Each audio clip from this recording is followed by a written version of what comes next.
우선 전반적으로 조 바이든 행정부에서 트럼프 행정부와 가장 달라질 점은 뭐라고 꼽으십니까? 대내적으로는 일단 인종 문제에 관한 대통령 명령에 의해서 규제되는 것들이 눈에 보이게 나올 것 같고요.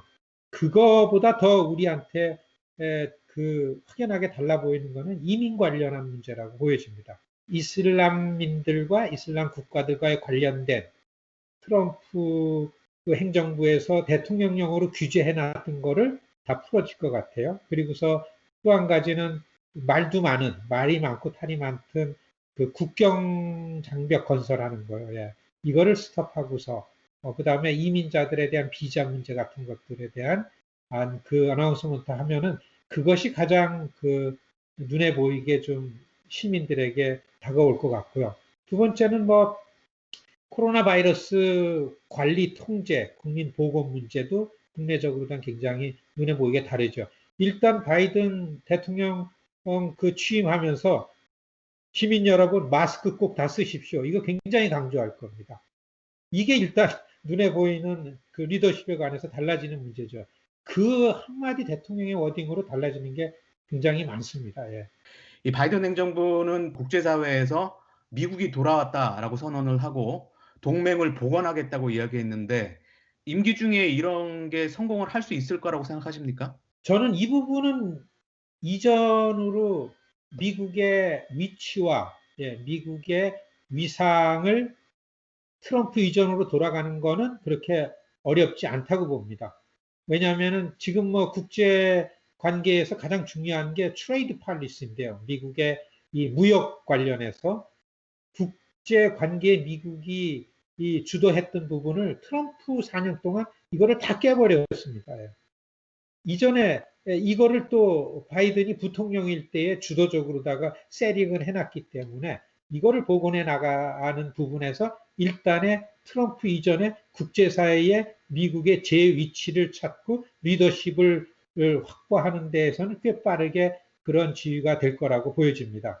다만 트럼프 때도 그렇고 지금 바이든 정부가 갖게 되는 문제는 이 중국에 대한 이 미국의 이 정책은 어떻게 보면은 트럼프 때보다도 훨씬 더 중국에 대해서 전략적 강경한 입장이 나올 거라고 전문가들이 예상을 많이 하는데 이 부분에 있어 가지고 구체적으로 미국의 전략이 어떨까라는 거에 대해서는 아직 전문가들도 그 이견이 좀 있고 그런 상황입니다. 북한 핵 문제를 포함한 한반도 정책이 바이든 행정부에서 어떤 방향으로 진행될지 아직 구체적으로 얘기가 나온 거가 없는데 대표님께서는 어떻게 전망하고 계신가요? 지금까지 한 달 반 정도 트랜지션 커미티에서 이 분위기를 보면은 지구촌의 핵 위협에 대한 미국의 조치는 일단 아젠다 넘버원은 이란과의 관계라고 봅니다. 이란 핵 협정, 이란과 핵 합의한 거가 오바마 정부, 오바마 바이든 정부 때에 굉장히 큰 성과로 그 인정이 된 걸로 되어진 거를 다 깨버렸잖아요. 트럼프가. 그래서 이거를 좀 다시 조율하고 조정해서 정상화시키는 데에 지금 바이든 정부의 아시아 정책하면은 커트 캠벨은 중국 전문가입니다. 그래서 사실 커트 캠벨이 들어가면서 NSC에 이전에 볼 수 없었던 구조가 하나 이렇게 공개적으로 보이는 게 아시안 차르라는 특별한 기구가 하나 생겨나는 게 보여요. 그건 뭐냐면은 중국 국장급이 하나 생기고, 그 다음에 인도 국장급이 하나 생기고, 그 다음에 호주, 일본, 한국을 총괄하는 국장급이 하나 생깁니다. 요걸 커트 캠벨이 지휘하면서 대중국 견제 봉쇄 정책을 만들어 나간다라는 게 보이는 걸 봐서는 아마 바이든 정부의 대북한 전략은 이전에 가졌던 클린턴 때 만들어냈던 3자회담이니 4자회담이니 6자회담이니 주변 국가, 주변 국가의 관계의 틀서리에서 만들어갈 가능성이 있다. 이건 뭐냐면 일본의 존재가 눈에 보이기 시작하고 일본의 발언이 커지는 거 아닌가. 이렇게 볼 때에는 좀 한국한테는 이게 중국이냐 미국이냐라는 선택지로 좀 몰려가는 것 같은 부담감을 갖게 되는 거죠. 미중 관계는 어떻게 될까요? 이전에 클린턴 때는 조 바이든이 의회에서의 외교 정책의 수장이었었습니다. 상원 외교위원회 외교위원장도 했고, 그 다음에 민주당 쪽 정책을 책임진 입장에서 오래 상원 외교위원회에 있었기 때문에 대개 중국과의 관계를 직접 많이 챙겼습니다. 그때의 조 바이든의 카운트 파트너는 강택민이라든지 이 후진타오라든지 이런 이 등소평 휘하에 있던 리더십들이었었죠. 이럴 때 조 바이든이 갖고 있는 중국 지도자의 인맥이라는 것은 굉장히 친밀하고 긍정적으로 보였었는데, 시진핑이 권력을 독점해 가면서 중국의 권력 시스템을 중국이 개혁개방으로 얻은 거를 거꾸로 돌려놨습니다.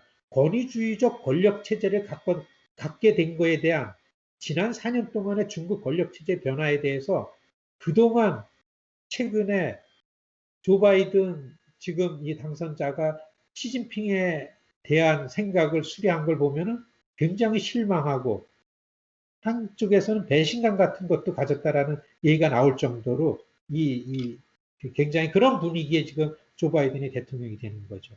이런 거를 전제로 놓고 볼 때에는 일단에 처음 시작할 때에는 중국과의 관계는 긴장이다. 아마 처음에는 중국과는 시장 문제가 중요하니까 무역이라든지 기후변화라든지 이런 거에 관해서는 존 캐리라는 이런 글로벌 이슈를 책임진 특별 대사가 중국과 협력 관계로 대화를 틀 것 같고요. 시큐리티 문제는 중국의 남중국해 연안으로 팽창하는 문제, 그 아시아나 동북아시아에 나가 있는 미군 기지들을 압박하는 것에 대한 미국의 대응은 또 다른 측면에서 중국과의 관계를 갖고 이렇게 투 트랙으로다가 중국과의 관계를 시작할 거다. 이렇게 전망이 됩니다.